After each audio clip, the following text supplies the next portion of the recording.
Olá, eu sou Juliana Miranda, advogada criminalista, e juntamente com Ariana, advogada e especialista na Lei Geral de Proteção de Dados, abordaremos sobre os crimes cibernéticos, que são aqueles crimes ocorridos por meios virtuais, explicando que crimes são esses, como eles ocorrem e como a vítima deve proceder no caso de vir a ser alvo dessas condutas delituosas. E mais, explicaremos também como é possível ter uma maior proteção desses dados, que são às vezes divulgados virtualmente, através da Lei Geral de Proteção de Dados.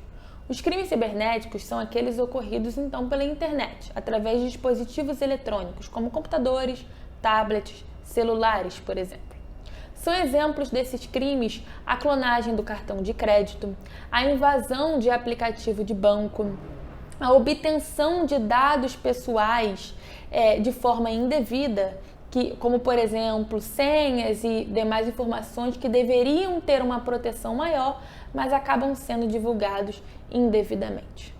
Um risco, e aqui um ponto negativo em relação aos crimes cibernéticos, em relação à dificuldade para a apuração desses delitos. É difícil apurar em relação a esses delitos, no inquérito policial, a conduta delituosa, chegar ao autor da infração delituosa, chegar ao agente que cometeu esse crime. Então esse é um ponto negativo e que traz um pouco de insegurança em relação aos crimes cibernéticos.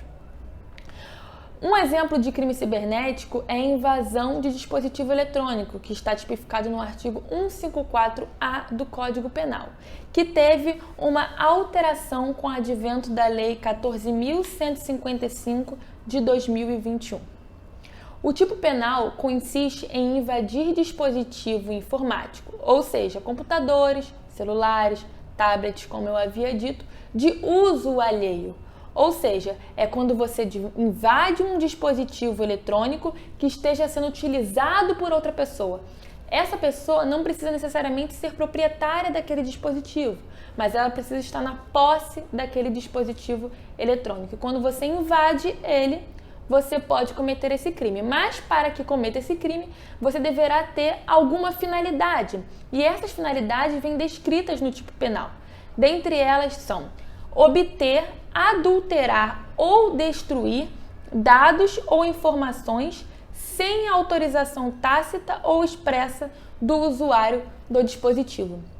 Então, quando você obtém, você adultera, você destrói dados ou informações sem autorização daquele que está utilizando, o usuário do dispositivo, você comete o crime do artigo 154-A do Código Penal, além de instalar vulnerabilidade para obter uma vantagem ilícita. Quando você instala essa vulnerabilidade a fim de obter uma vantagem ilícita, através da invasão do dispositivo, você também responde por esse crime. A pena é de 1 a 4 anos. Ele tem a sua modalidade qualificada, que está prevista no parágrafo 3º do artigo 154 do Código Penal. Na modalidade qualificada, vem descrito que, se da invasão resultar a obtenção de conteúdo de comunicações eletrônicas privadas, ou seja, se dessa invasão você acaba obtendo conteúdos de comunicações eletrônicas privadas, como por exemplo, troca de e-mails, WhatsApp, comunicações privadas, tem a qualificadora. Se você obtém conteúdo de segredos comerciais ou industriais, também terá a qualificadora, visto que aqui a gente fala de interesses econômicos e negociais. O risco aqui é muito alto, então tem a pena agravada nesse caso. Também terá a pena agravada no caso de informações, se você da invasão obtém informações sigilosas assim definidas por lei. Aqui a gente está falando de uma lei penal em branco. Que informações sigilosas são essas? São aquelas definidas em lei. Então, se estiver definido em lei como uma informação sigilosa e houve essa invasão no dispositivo e você conseguiu essa informação sigilosa, você responde pela qualificadora. E por último, o controle remoto não autorizado do dispositivo invadido. Controle remoto é como se fosse o aplicativo do TeamViewer, que é muito utilizado, né, implementado pelas empresas. Como, por exemplo, no TI. O TI ele precisa do TeamViewer para ele acessar remotamente o computador de um cliente quando ele tem que fazer alguma atualização, enfim, atualização de Windows. O cliente precisa que o TI altere alguma coisa ou melhore alguma coisa no computador. E aí tem esse acesso remoto através do aplicativo. Nesse caso, está sendo autorizado pelo cliente, ele está fazendo aquilo ali sem uma finalidade de obter, de adulterar ou de destruir alguma informação ou dados. Mas caso ele faça isso com o intuito de obter, adulterar informações e sem a autorização daquele usuário do dispositivo, aí sim ele responde pelo artigo 154-A na sua forma qualificada do parágrafo 3º. Lembrando que o parágrafo 3º, na forma qualificada, né, tem a pena de 2 a 5 anos, diferente do caput, que é a pena de 1 a 4 anos. É importante também aqui destacar que esse crime, em regra, é de ação penal pública condicionada à representação, ou seja, é necessário que haja a representação do ofendido para que dê prosseguimento à persecução penal, instauração de inquérito, futura denúncia e ação penal. Então é necessário que haja a representação do ofendido. Essa representação da vítima deverá ser feita no prazo de 6 meses, é o prazo decadencial. Caso não seja feita, caso a vítima não represente em relação a esse crime, haverá a extinção da punibilidade pela decadência. Aqui também é importante frisar que em relação a uma vítima, caso a pessoa venha a ser vítima desse crime, é necessário que ela faça um registro de ocorrência, que ela vá à delegacia e faça um registro de ocorrência. Ou, se ela preferir, ela pode contactar um advogado para que ele apresente, por exemplo, uma notícia-crime, que é uma forma mais técnica de informar os fatos ocorridos, né? O advogado vai apresentar essa notícia-crime na delegacia, que será protocolada, e informando ali os fatos ocorridos, né, para apuração e para instauração de inquérito policial e possível, né, futuramente, responsabilização criminal dos agentes. Aqui também é importante destacar que deve ter bastante cautela e cuidado para não confundir o crime do artigo 154-A, que é a invasão de dispositivo informático, com o crime de estelionato. O crime de estelionato, que está no 171, é um crime material que, para sua configuração, a sua consumação, é necessário o resultado. E qual é o resultado? A vantagem ilícita. Já no crime do artigo 154-A, não, é um crime formal que basta a invasão. Se você invadir um dispositivo informático, tendo alguma daquelas finalidades, né, de obter, de adulterar ou de destruir dados ou informações, você já responde pelo crime. Você só precisa ter a finalidade. Já no crime de estelionato, não, um crime material que é necessário o resultado. Que resultado é esse? Obter uma vantagem ilícita. E além disso, deverá ter aquele meio ardiloso, que é induzir uma pessoa a erro. Então você deve induzir uma pessoa a erro e com isso você obtém uma vantagem ilícita. É como, por exemplo, alguém liga para você dizendo assim: você foi sorteado e você ganhou 50 mil reais. Mas para isso, para você receber esse valor, para receber esse valor na sua conta, eu preciso de alguns dados seus. Aí ele pede dados da sua conta, CPF, pede informações que são suficientes para ele, por exemplo, para invadir a sua conta, né? Esse é o estelionatário. Então, ele é diferente, aqui no crime do estelionato, é diferente do crime do artigo 154-A, que ocorre uma invasão e com essa invasão, tendo a finalidade de obter, de adulterar ou destruir dados ou informações, você não induz ninguém a erro. Já no estelionato, não, você obtém as informações não por uma invasão, mas sim porque você induziu uma pessoa a erro, você obteve essas informações e com isso você teve uma vantagem ilícita. Além disso, a lei anteriormente mencionada, a Lei 14.155 de 2021, trouxe uma inovação também, não só no artigo 154-A, mas no que diz respeito ao crime de estelionato, trazendo a qualificadora pela fraude eletrônica, com pena de 4 a 8 anos e multa se a fraude é cometida com a utilização de informações fornecidas pela vítima ou por terceiro induzido a erro, por meio das redes sociais, por meio de contatos telefônicos, como o exemplo anteriormente dado, né? Que se alguém te liga e diz, você foi sorteado, me passa os seus dados. Ou por meio de envio de correio eletrônico fraudulento. Ou por qualquer outro meio fraudulento análogo.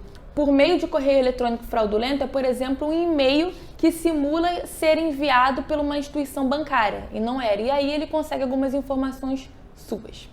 Corroborando com os tipos penais previstos no Código Penal, né, que tem como intento dar uma maior segurança, né, às vítimas dos crimes cibernéticos, com esses tipos penais e com as penas aplicadas, a gente também tem a Lei Geral de Proteção de Dados, que é uma lei agora que está sendo amplamente divulgada, né, é uma lei nova, e essa lei tem como intuito, né, trazer uma maior proteção desses dados e com essa maior proteção tentar minimizar os casos de crimes cibernéticos.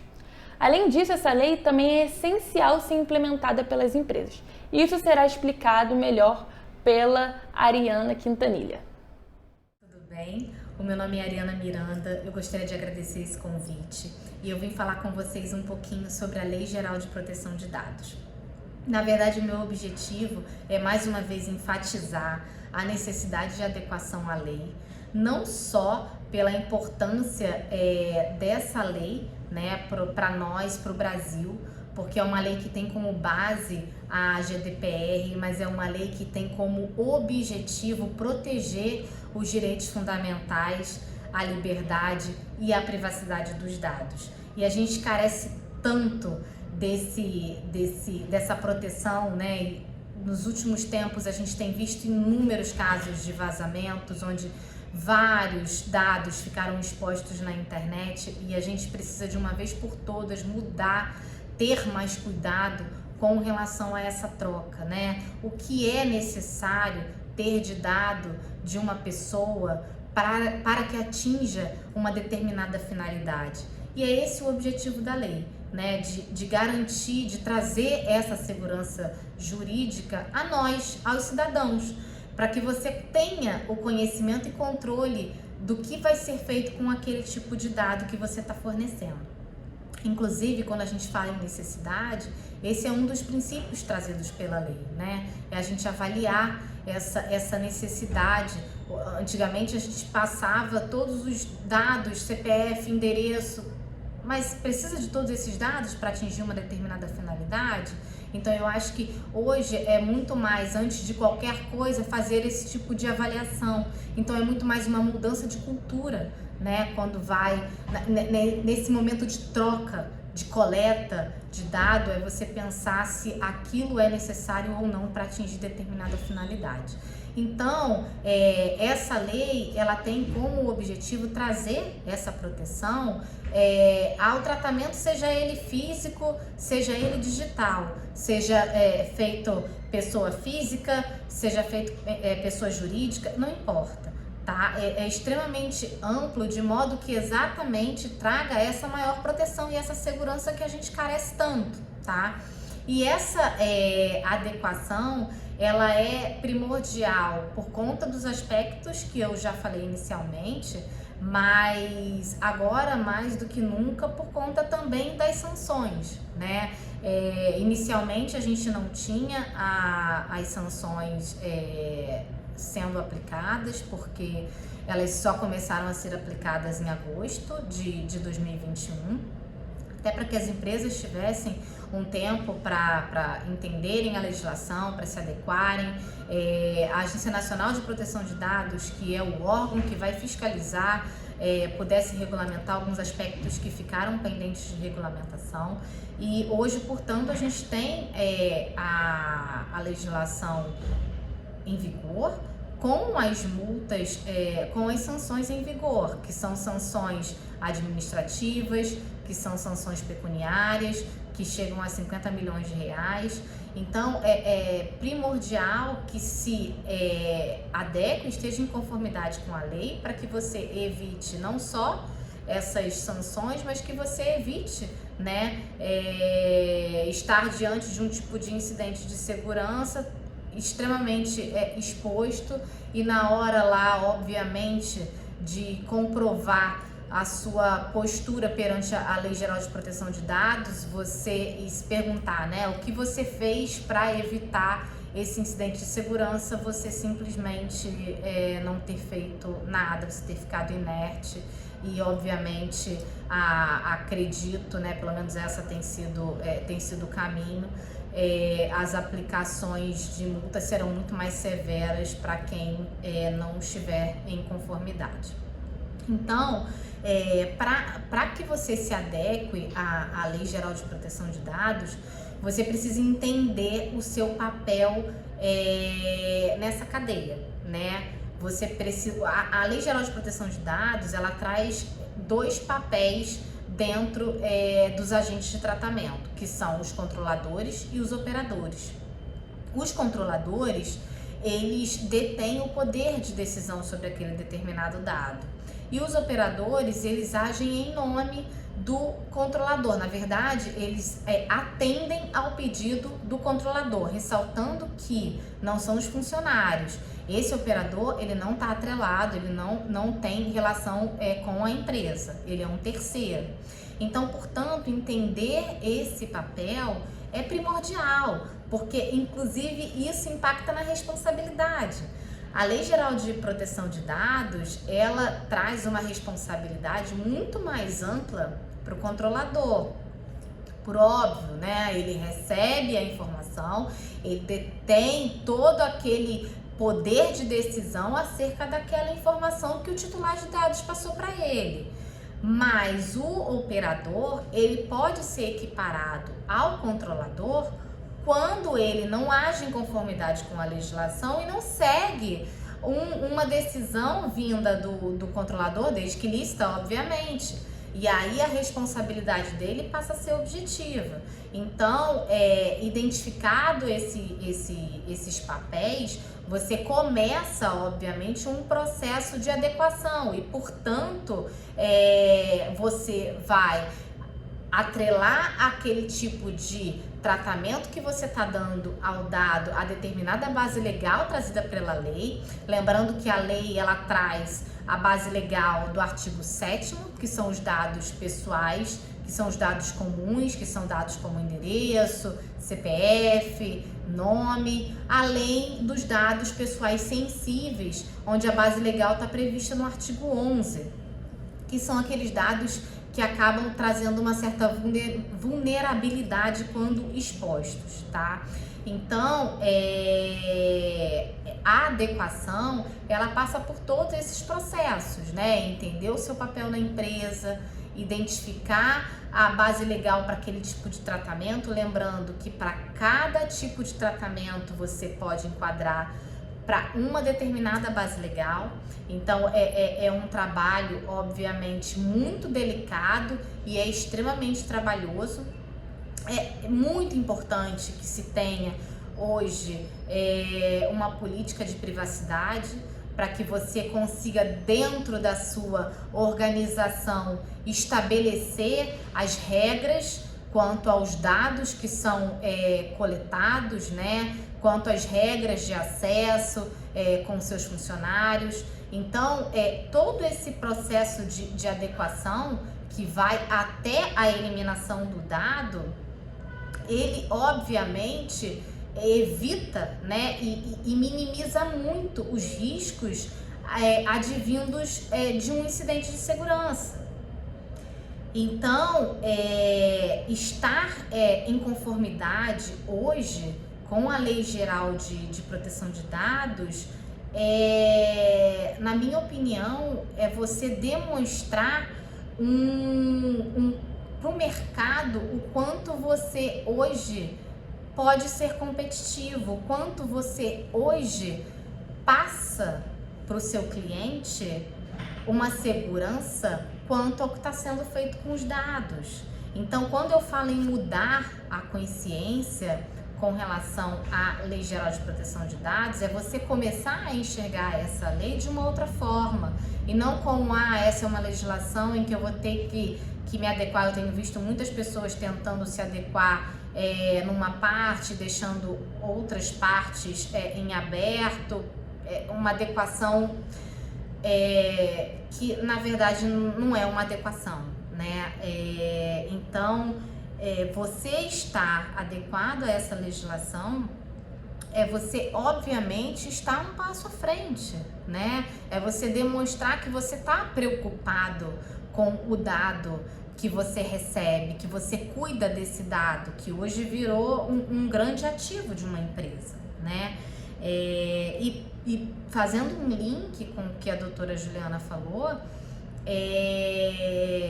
você minimizar os riscos com os inúmeros vazamentos e incidentes que a gente tem visto ultimamente, né?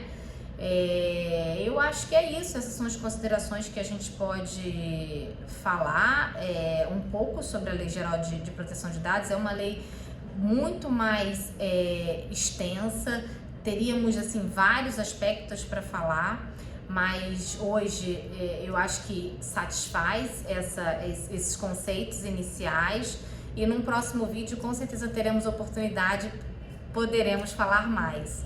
Obrigada por essa participação. Tchau, tchau, um abraço.